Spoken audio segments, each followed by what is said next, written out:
what most people don't realize is that your past lives are there to give you guidance. So it's almost like your past selves are teaching your current self either what to do or what not to do. One time, my spirit guides said to me that, like, you're supposed to make people less afraid of death, but you're also supposed to make people less afraid to live. We are also in control of our timelines. They're telling me now that if we are really choosing to live on a fear based timeline, we will attract more of that energy. Jessica, if I were to meet you at a neighborhood barbecue and I asked you what you did, how would you respond? I would say that I talk to a lot of invisible friends, which usually does get people's curiosity piqued for sure. So, but yeah, I deal with the spirit realm. I am a hypnotherapist who specializes in past life regression. And I also am a channeler that focuses mostly on Akashic record readings. And I do Reiki. And right now I'm also trying to do development and mediumship. Okay. I've had a lot of conversations with people who are in your line of work and do channeling, mediumship, past life regression, hypnotherapy, things like that. And I always find it fascinating how each individual person takes all those different modalities that they've learned and find a way to combine it into one unique sort of offering. So, I suppose, what is your favorite thing to do? So, if somebody reaches out to you and Mhm. is looking for somebody to help them, like, Mhm. what are the kinds of situations or cases or clients that you get the most excited to work with? Uh, yes, yes. We do like to put them all together like a recipe, I would say. But Yeah. if the thing that I've seen to be the thing that I do the most in the sessions I like to offer the most would be past life regression. And the reason I say this is because a lot of people, when I do channeling for them, they're like, wow, that's amazing. I wish I could do that. I say to them, you can. And the best way for me to get them to do that is through past life regression. So not only are they actually getting to go back and see their past lives, but they're actually getting to understand what channeling is as well. So after they come out of a session, I'm like, look, you just did what I did, and you can keep on doing it. So if I can help someone like open up that communication with channeling, I mean, then they can just start to get all their guidance on their own. That's super interesting. I have never really thought of that, and I on some level I intuitively understood that that was happening, but I'd never considered using a past life regression as a gateway to help demonstrate for people that they have the capacity to use channeling to help themselves. You know, I believe, and pretty much everybody who does this understands that we all have the ability to utilize these gifts and these extrasensory perceptions and these psychic abilities. Everybody's got them, Hmm. but it's cool that you found a way to help people realize that themselves and have a tangible experience of that, so that they can, kind of spark that or open up that door for them, so that they can continue to do that work and explore that on their own time. Yeah, I think it's the fastest way to open up your third eye and get more intuitive knowledge for sure. What got you into doing past life regression hypnosis and offering these sessions? I think it's always fascinating Hmm. to find out, like, how somebody comes to the point where they're not only doing it themselves but offering it for other people and facilitating these experiences for others. It is quite a unique career, isn't it? They don't have like a brochure on it like during career day at school, do they? Yeah, I'm definitely not. gonna be the first one to make one. I didn't expect to do this. I don't think most of us do, but we're all on our spiritual journeys, and like when you follow the breadcrumbs, it just kind of leads you to where you're supposed to be. So, I mean, I've had a long spiritual journey, but what actually got me into past life regression is I was doing training in channeling and Akashic record readings. And I was asking the Akashic Records, like, what should I be doing in this lifetime? Like, what is my purpose? And the answer I got wasn't what I was expecting. I was really kind of blown away by it. But, also not. So I was in there in meditation and I was getting certain messages. And the first one I got is um, I'm supposed to make people less afraid of death. And, oh, okay. That's that sounds pretty big. And they're like, take a deep breath. You can do this. And I'm asking, like, how can I make people less afraid of death? And they would not give me the answer. And they said, that's for you to find. So I sat with it for a while. Um, I was not thinking about past life regression. What I was thinking about is Reiki, which is what I was already doing, and like going to nursing homes and like helping people that are, about to cross over. I was getting like thumbs up from the spirit world, but they're like, but keep going, keep going. I'm like, I don't know, I don't know. But with time, mm, I would say I do remember my friend gave me this recording about like quantum jumping. And also, there was something about past life regression in there. I do remember trying the recording and getting like snippets of past lives, and I thought that was really cool. But it didn't really hook into me right away. But then I started to read books like Michael Newton and Dr. Brian Weiss that have all those great books about past life regressions.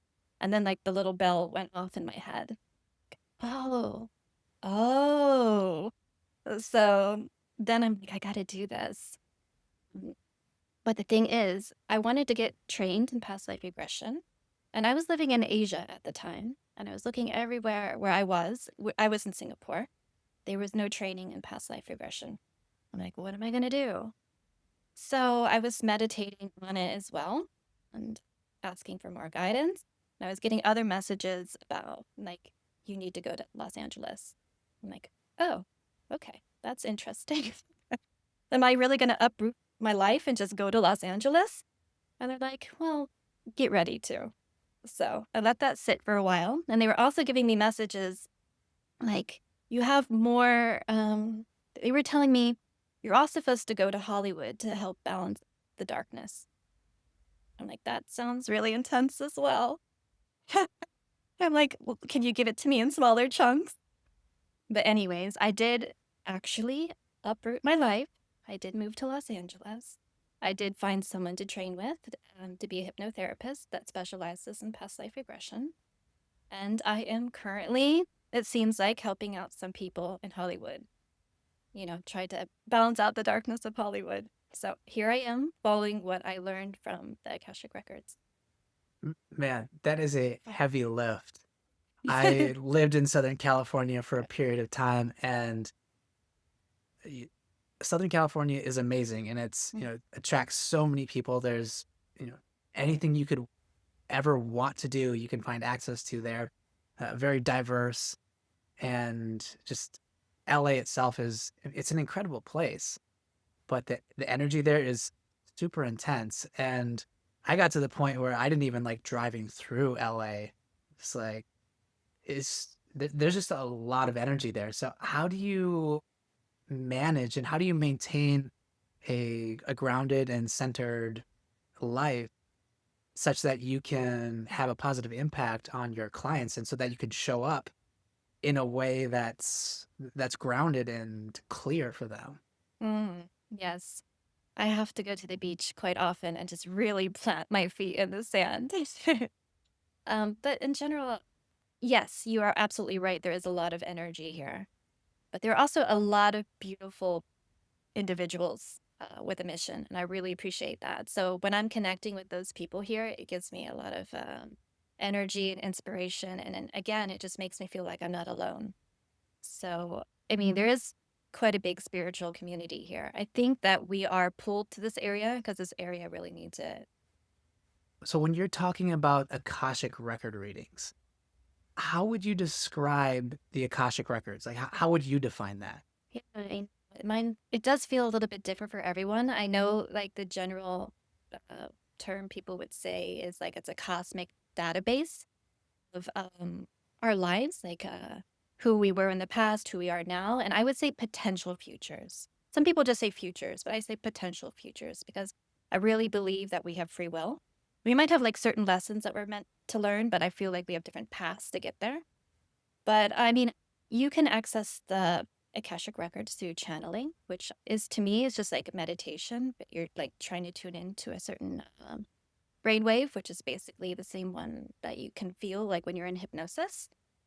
And for me, when I go in there, it's just like a place of love. I feel like all the beautiful souls are greeting me. And for me, it just feels like I go to them for guidance.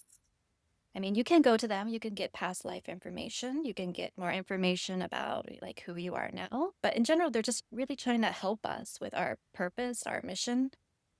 And I will say, like, some people think you can go in there and ask anything, but sometimes there's only so much information you're allowed to know at this time.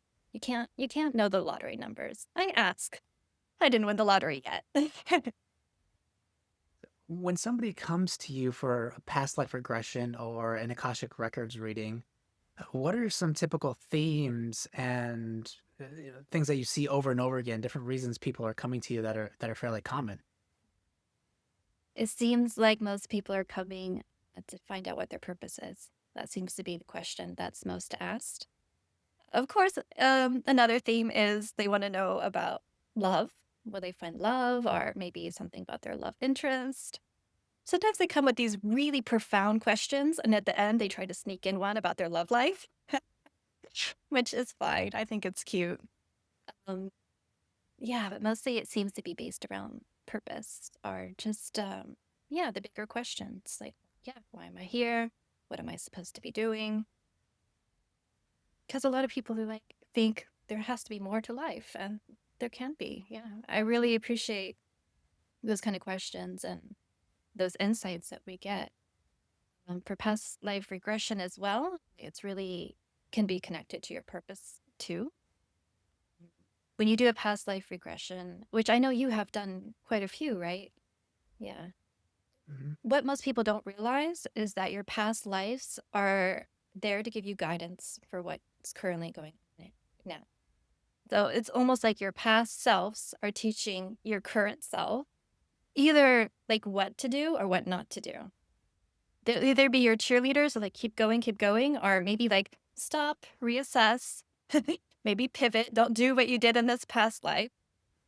So yeah, it's like connecting like different versions of ourself to our current self. Like I feel like our past lives are like our support team and our spirit guides. So I'm just trying to connect people to our spiritual support system. Yeah, you mentioned when we last spoke that you Hmm. do in between life readings. Yes. Like, what does that entail? I know often when doing a past life regression, there are situations where you potentially regress to that space Hmm. in between lives. I know that happens, but it sounds like you're doing that in a very intentional way, and I'm curious about that because that's a little bit of a different angle that many people don't seem to take. Yeah. So Dr. Michael Newton has a book. Yeah, Life Between Lives. He does life between life sessions. So I do something similar to him. I call it Life Beyond Lives, just because I don't follow his exact techniques. But that is an extension of a past life regression. So I do start off by taking you into a past life, and then as you leave that life, we explore the afterlife. So, which is just really amazing place of unconditional love. So, as you like leave your body, and you will probably even get this in a past life regression, like you come out of your body, you leave it behind. You're usually greeted by like your spiritual support team, we'll say that, or some ancestors. There is usually some type of life review associated with this.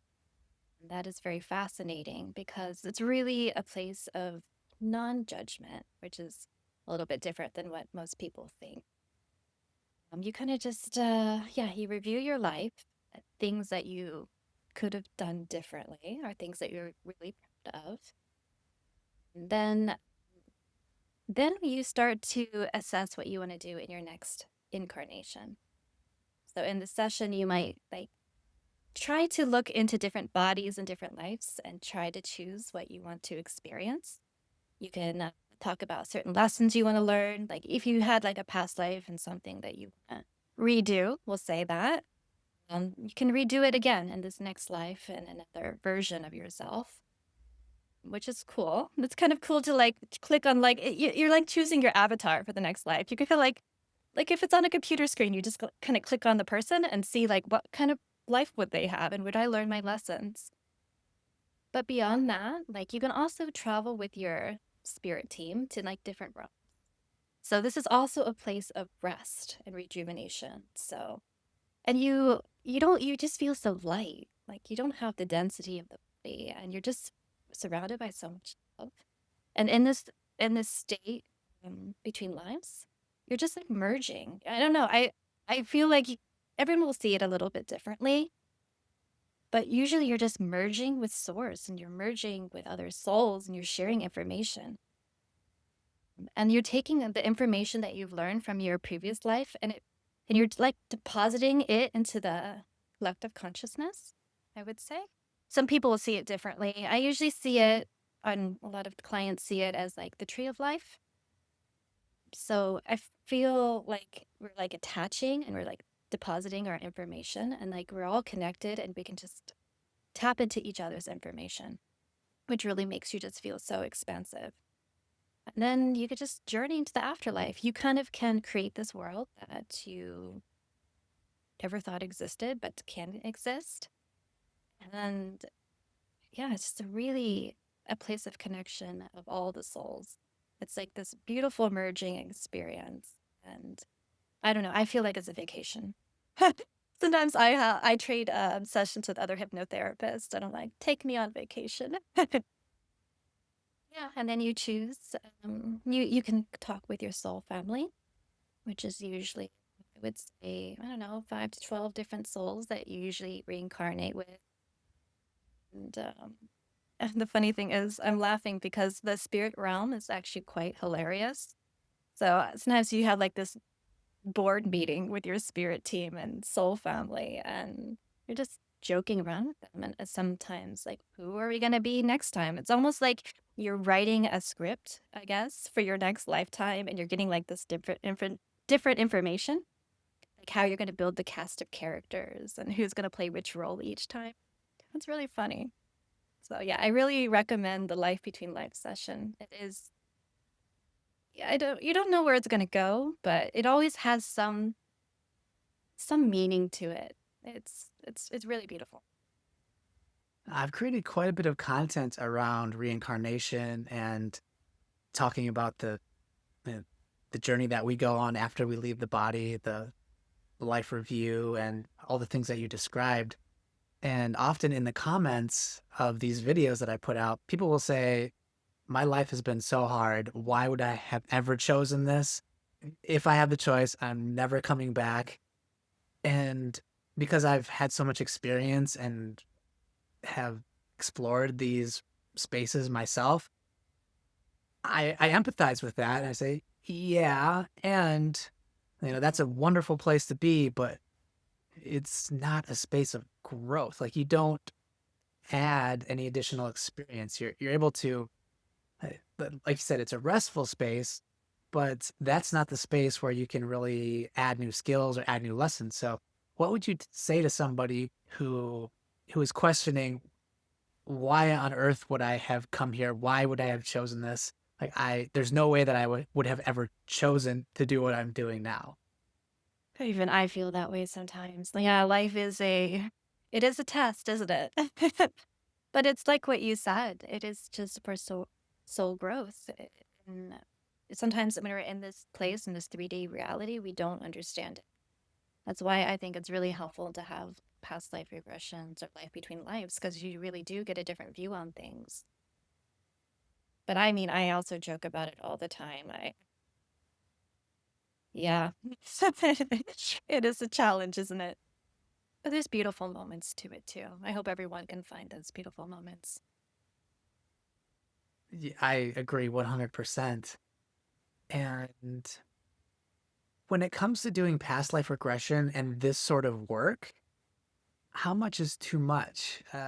I've kind of crossed that line from time to time where I was really deep into doing a lot of past life regression meditations to the point where it felt like I became somewhat ungrounded. And yeah, ungrounded is probably just the best way to put it. I was having these really incredible out of body experiences, visiting all these past lives, and I became somewhat disconnected from my current reality to the point where initially when I started doing it, it felt like it was helpful and it was helping me gain a new perspective and a new way to look at life until I tried to maintain that perspective for too long. And then it became Mm. almost detrimental. So I'm curious as to your thoughts around that. What's, how much is too much? I think this can be applied to like any spiritual practice. But were you doing them by yourself or with someone that was guiding you? It was a self guided, a Dr. Brian Weiss video where Hmm. he does, it's on YouTube. Anybody could find it. He does a guided self meditation and takes you back. And it has worked for me every single time that I've done it, even from the very first time. For whatever reason, I feel like I'm kind of open to that anyway. So it was an easy thing for me to do. I know not everybody has that experience right off the bat, but I've personally had a lot of success doing it that way. So yeah, that's my primary experience with doing past life regression meditations. Are it's a self-induced, but Hmm. I've also had a couple of QHHT sessions with different practitioners, and those were both wonderful as well. And it was really actually nice to have somebody there to facilitate and lead the experience. Hmm. Okay, good. Just wanted to know before I answered. I also have a guided past life regression online too. Hmm. So I do want to make it accessible for everyone. But to go back to answer your question, um, I would say I wouldn't do multiple past life regressions in a row.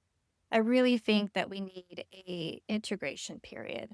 And I'm bringing that up also because, or the reason I asked you is because, when you're working with another past life regressionist, I feel like the integration is a little bit more solid than if you're doing it on your own. But even if you're working with someone, I mean, I think even like with like plant medicine and everything, I think like you need an integration period for most spiritual practices. There's some people that are so hungry and excited, for more, more, more. But like take the breadcrumbs that you got, like, you know, let them digest. Try to put into practice what you've just learned before you go into the next level. Like we can't just keep jumping to grade to grade to grade. Like it takes time. So I mean, I've also had times in my life where I thought I was a little bit out of control, but that was not something I planned on. I had like a spontaneous Kundalini awakening that made me feel really ungrounded. So then I just needed to calm down for a bit. I would say just try to do things that make you feel more grounded. Sometimes you need to take even a little bit of a break from spiritual practices because we are in this life and we chose it. It's great to receive all this information and experiences and spirituality, but I feel like everything is a balance. It's interesting that you brought up plant medicine because the more of these conversations that I have, the more I start to connect the dots and I start to realize like there's a lot of overlap between doing Mhm. past life regression meditations and exploring that space and plant medicine. Often in plant medicine ceremonies, you are taken back to past lives and aspects of yourself that you're unaware of. And the integration aspect of that and taking what you've learned and putting it into practice before trying to add a new tool to the tool belt is a vital key to just progressing and growing and getting the most out of it. I think of it as like every time you do one of these spiritual practices, it's like you get a new lesson. And unless you're doing your homework and Mm-mm. completing the lessons, like, it doesn't make sense to learn calculus if you're not solid with your times tables and you can't add and subtract very well. Like you don't want to continue to move on to more complicated and more nuanced subjects because if you don't have that solid foundation, those other things aren't going to make sense, and it's really not appropriate for you to delve into that. So I'm glad you mentioned that, and yeah, for me, definitely the integration aspect was pretty much non-existent until I got to the point where I did a past life regression meditation on my lunch break, sitting in my car, and I was at work, and something really emotionally heavy came up, and I had to go back into work, and I was like, okay, I need to pump the brakes on this. Like, this is not something that I should just be doing willy nilly, and I need to respect this. I need to respect this practice. And after that, yeah, it was I, like I only do it now if I really feel called to do it, and I just trust that the universe is going to give me, as you said, like the breadcrumbs, the things I need to know will be provided for me when it's appropriate for me to have that experience or to enter that space. So you also mentioned doing future life. I don't know exactly how you phrased it, but looking at potential futures. So when is it appropriate for somebody to try to access future information, and what are the nuances around that? Because I feel like trying to predict the future is can be probably somewhat of a tricky thing to do. Mhm. So it's also done through hypnosis. It's called future progression. So most people would come to me if they have like a big decision to make. Often it seems to be around career changes. So they just, under hypnosis, will just try different pathways, like some things that they might have in mind. And sometimes things come up that they didn't even have in mind, which is amazing. Your subconscious might just say, like, hey, maybe think about this. So you just walk down different paths and you feel into it, like different emotions come up. Like, are you feeling happy about this? Is it inspiring? What's the rest of your life going to look like? So you're just kind of like stepping into the shoes of potential yous and just trying to get that firsthand experience. So when you come out of it, you just have more of a general feeling of what feels right. I mean, it's not to say that when you're in a future progression, it's actually predicting your future. It's just helping you feel into your future. Again, you have free will. That makes sense. So it's not predictive in a specific kind of way, but it's more kind of gives you a taste of the energetics of the experience that you might have if you make different choices. Yes, I want to say a loose yes, though, because sometimes people do predict things that do happen, but I don't want to promise anyone that.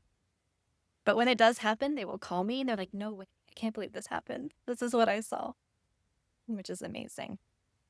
And speaking of integration, and given the fact that that's such an important aspect of doing this sort of work, what kind of practices do you prescribe to people, or do you have any specific go-to integration practices that maybe you yourself have worked with, or that you find your clients have success with and find to be particularly useful?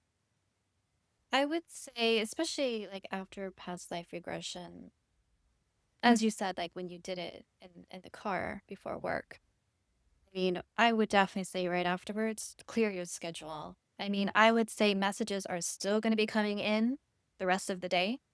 I really recommend that people journal things so they don't forget. I mean, I always record the past life regression so they can listen back to it.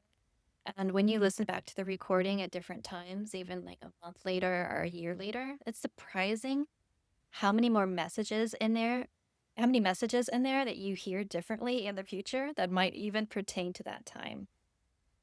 But in general, as we were kind of saying, like there are certain lessons you can learn. And if we're going to relate this to like being in school and like having them do their homework, like you can read as much as you want, but until you put it into practice, you're not having the full experience. So integration is going to depend on what comes through in the session. So a little bit different for everyone, and some people can move faster than others. But in general, just try to apply it to your everyday life. I mean, the messages come through for a purpose. And you mentioned that you were moving towards mediumship, or that's something that you Hmm. were developing, or an area or avenue that you want to go down. What's your experience been like with that, and how do you see that being integrated into your current practice? Oh, yes. This is all connected with the Akashic record reading, making people less afraid of death. Hmm. But the thing is I also had a little bit of fear around it because when I was younger, I was seeing ghosts and everything like that. I'm like, oh, I don't know if I want to see that again. But I do know that when I was younger and I was having all these spiritual experiences, and I do remember like going around trying to find answers for myself. And this is way before people were talking about it on the internet. I remember I would like go to Barnes and Nobles or whatever bookstore was available and try to go to like the spiritual section and try to read as many books as I can to just try to feel like I'm not going crazy.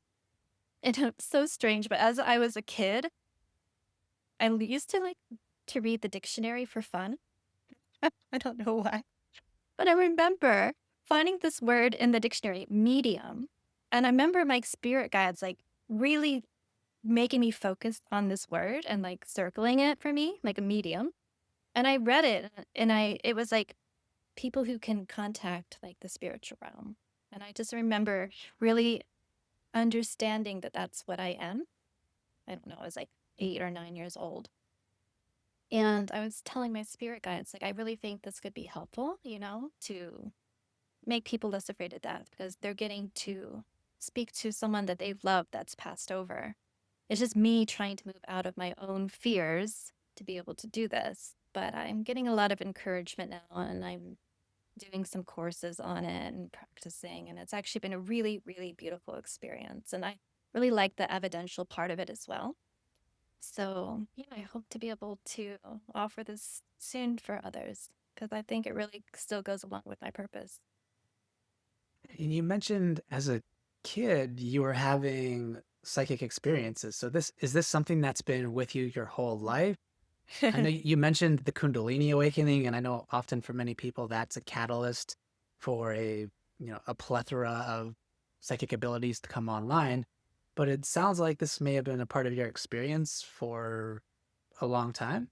Yes, ever since I was a kid. And when you're a kid and you have these abilities and no one else is talking about them, you don't know if you're the only one or not.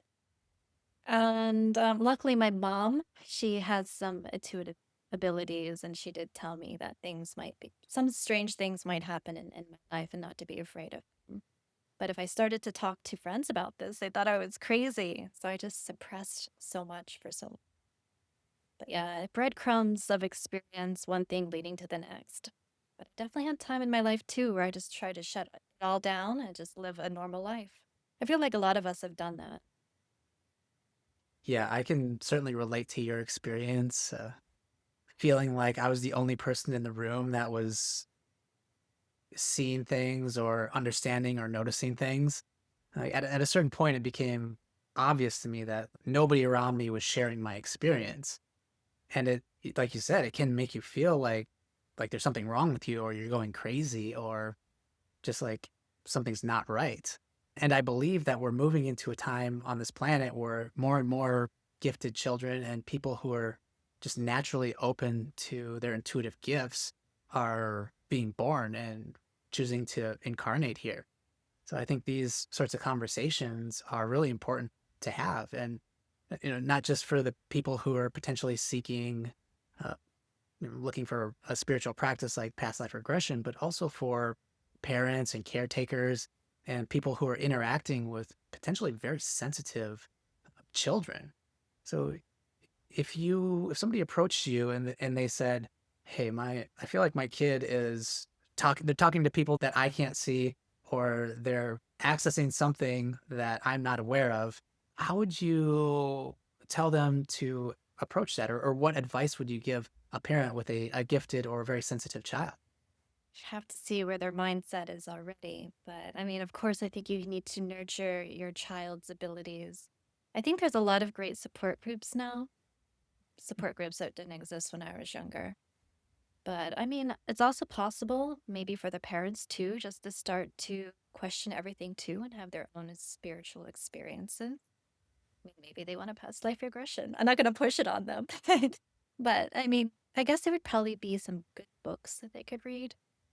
But yeah, I really do think there's a lot of children coming onto this earth plane now with a lot of beautiful abilities, and they are our future. So I hope that they are treated well. Speaking of the future, like I'm pretty hesitant to get into any predictive sort of area because it it's just so slippery, and I feel like often that can almost be a distraction for people, is like focusing too much on what could happen or what this channel said or what this psychic said or what this person said, rather than, kind of missing the point of being here now, right where you're at, and enjoying your experience. But given all the work that you've done with people, what's your sense of the kind of future that we're moving into? Now, I understand that there are probably many potentials, and like, is there a general sense of the energy that we're moving into, or like a state of the world that's going to come about in the future?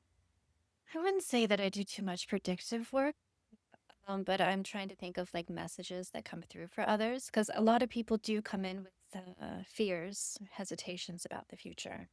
I mean, I think it's very normal. I mean, we are a little bit in some chaos, let's be honest. But it feels like the messages that come through are really based around not being afraid, not being afraid, like being present in the moment. And there was a beautiful message that came in for someone yesterday that we're stronger than we think we are. And that one comes through a lot. And then the other message that seems to come through for people, and even for myself quite often, is don't forget to have fun.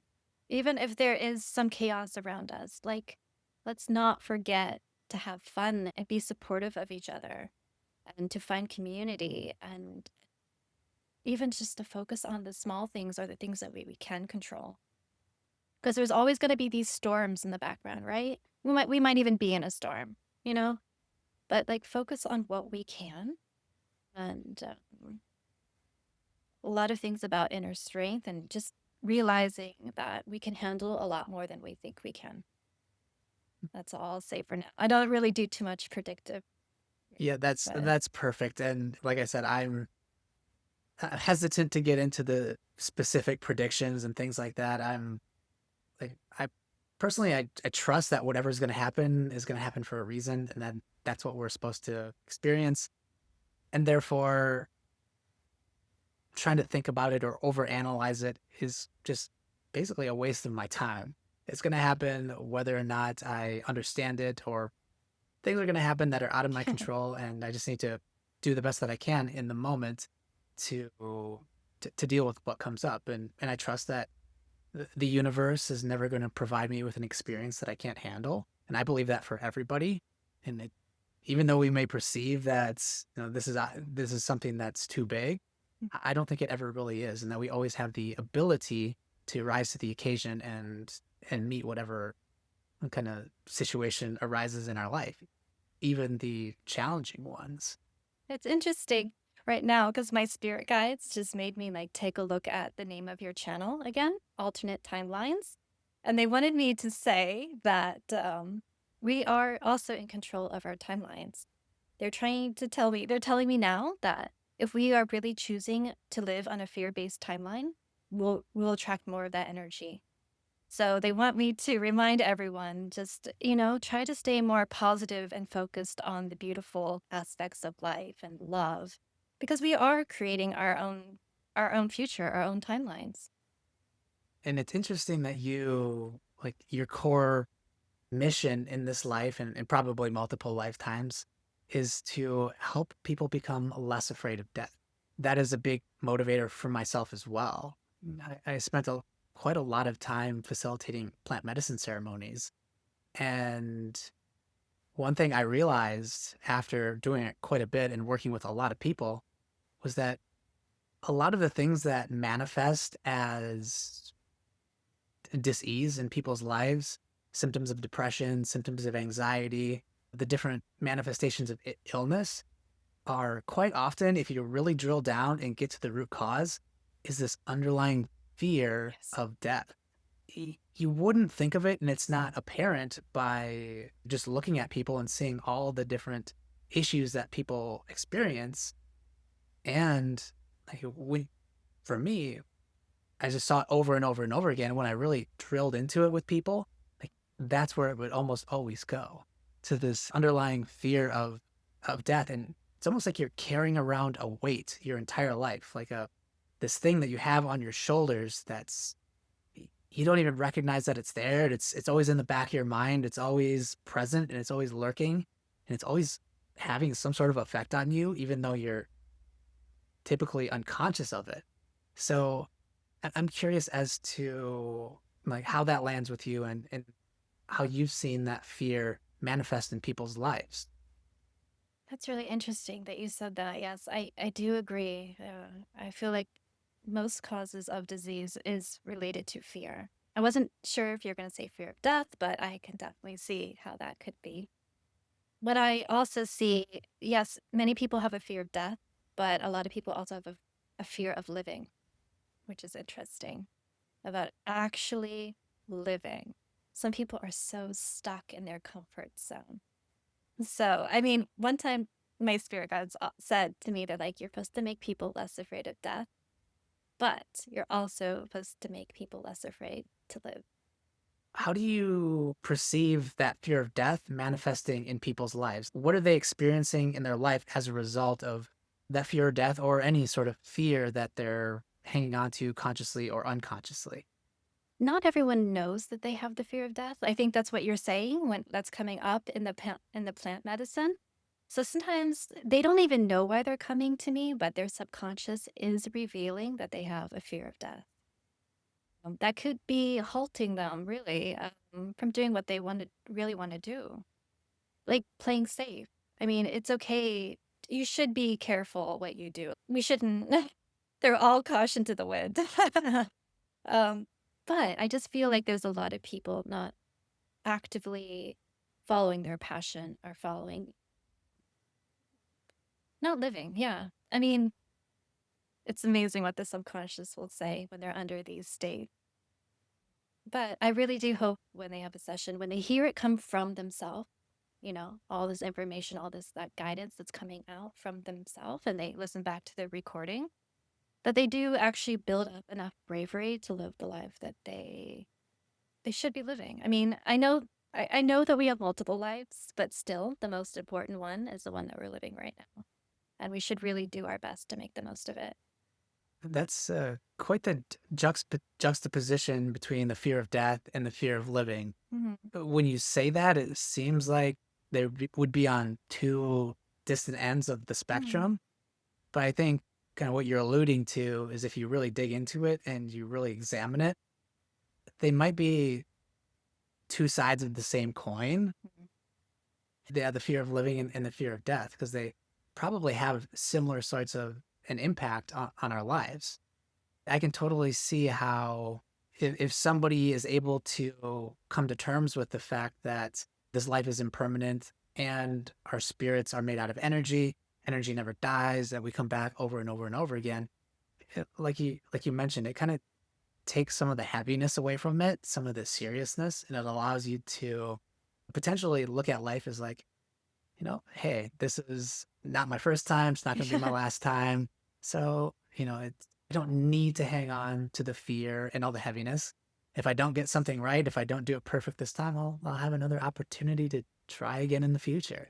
I love that. Yes. They can experiment a little bit more, be a little bit more creative. I spent some time in India and I was talking to somebody about my experience there, and the culture in India is just way different than our Western culture. And the it's almost like the experience of time is different. And somebody told me they're like, you know, everybody in that culture believes in reincarnation. That's why nobody's in a hurry to do anything. You go walking through town and there's people just hanging out on the front doorstep, and people just on the corner hanging out talking. Whereas if you go to LA, it's just like everybody's on a mission to get where they need to go, and it's just an entirely different feel. It's like, well, yeah, of course. The Western people in Western culture, there's this sense of urgency because they they're not so intimately connected with this understanding that they'll just be reborn again if they don't get everything done in this lifetime.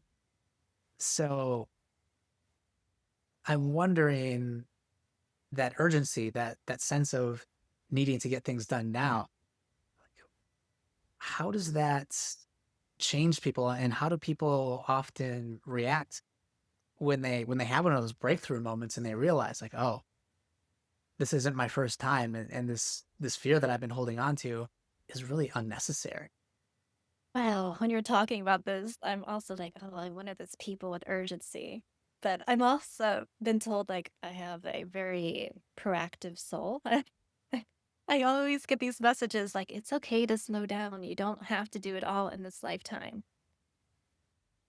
But yes, if someone would have a past life regression and they've already seen some of the experiences that they've already had, I mean, we're just like our lives are like different chapters in a book, but we are essentially this huge book of experiences. I mean, I wouldn't tell someone you don't have to do something. I mean, listen to what your soul wants to do in this lifetime. You might choose to have a slow life. You might choose to want to have an action packed life. I mean, either way is okay. Everyone's soul and experience is different. And if somebody asks you, like, how come I can't remember my past lives as it is? Why do I have to go through this whole process? Why does it seem like it's hidden away or behind the veil, so to speak? Like, what is the purpose of that? I think our brains would just be overloaded. I mean, some people do remember past lives. They don't absolutely need a past life regression. And of course, there's those stories of the children that remember their past lives, which are amazing.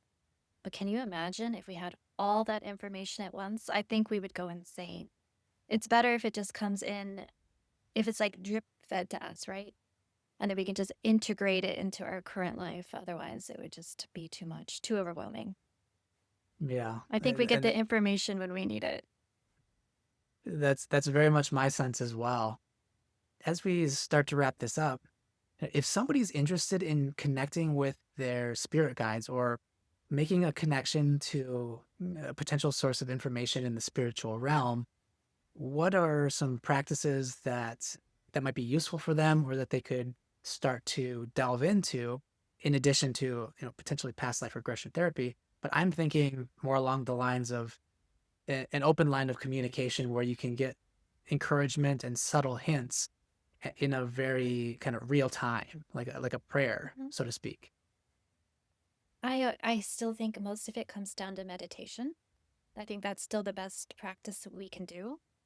What really helped me when I was younger was automatic writing.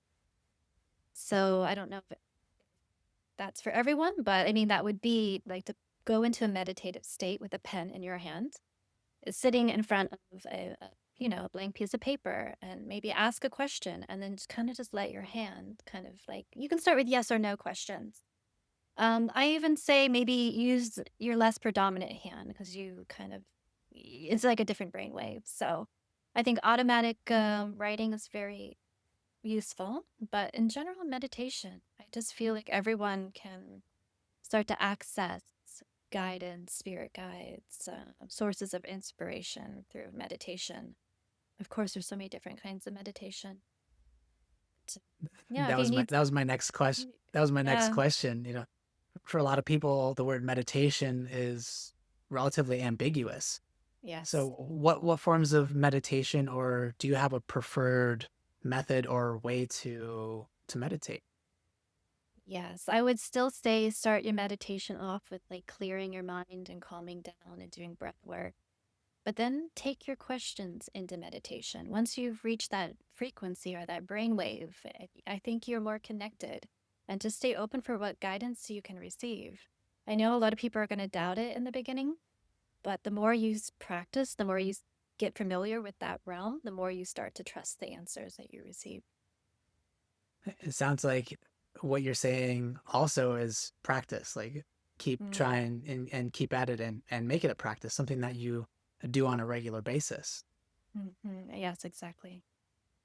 I don't know why this question just popped into my head, but do you ever communicate with animals? Do you ever do any sort of work around animal communication? That would be really nice to do. You know, I might, in our mediumship practice that we're doing right now, we are connecting with animals that have passed to the other side, so I think it is possible.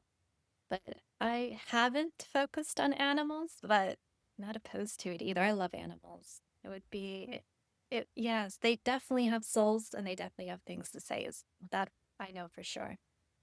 Me too. I was doing, I don't remember if I was meditating or exactly what the context was, but my family had a dog that passed away when I was really little. His name was King. And I don't have any conscious memories of this dog. It was a black lab. I think I was like 3 when he passed away. And I was either working with plant medicine or just meditating maybe. And all of a sudden I felt this energy and I was like, King? Like, oh.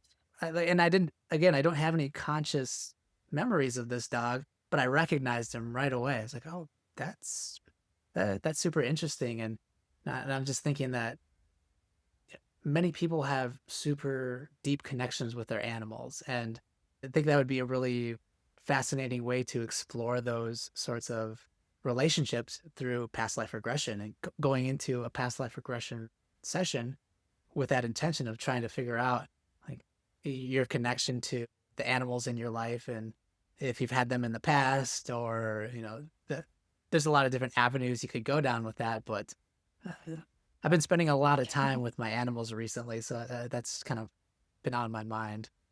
They can be part of our soul family, that's for sure. And you know, even in past life regression, you can see yourself as an animal. The very Yep. first past life regression I did, I saw myself as a dolphin. Actually, the first two past life regressions, I was a dolphin twice. So it is possible. Yeah, they are part of our soul families. Thank you for sharing that because I have two past life regressions that I've done. One where I was a dolphin, Mhm. and another one where I had a relationship with a dolphin. Like the dolphin was almost like a family member, like almost closer than a family member. Like I would go see my friend the dolphin every single day because I Oh, lived by the ocean. So and I wonder what that is with the dolphins. I know there's incredibly intelligent and intuitive animals that are uh, who knows how in touch they are with the spirit realm, but that's really interesting that your animal experiences are particularly are around dolphins. maybe we were dolphins together. M- And here we are Maybe. now on a podcast. I mean, the life of a dolphin, just swimming around. I Yeah. mean, it looks like it's so much fun, just going here and there and playing with your friends. And they seem to be really Mm.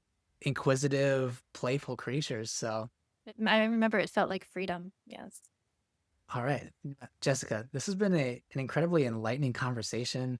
Thank you so much for sharing. I know the subjects that we talked about today are sometimes hard to articulate and kind of challenging to put into words. And I really appreciate your point of view and the way that you communicate about your work and what you do.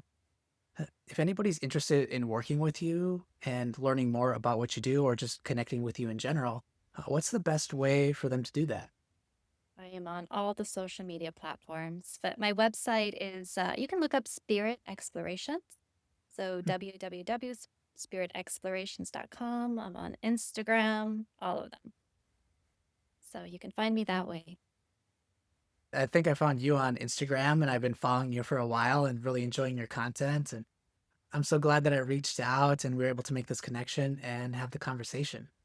So, Jessica, thank you again. Thank you so much for coming on. I appreciate your expertise, your stories, and for sharing. And I hope that this isn't the last time that we can do this because I believe that we could probably have many conversations, and the realm of spiritual and intuitive gifts is it's such a broad field. We could probably have many conversations about these sorts of topics. So, thank you again very much for coming on. I really appreciate it. Thank you, Ian. I'm also really enjoying what you're doing. Keep it up.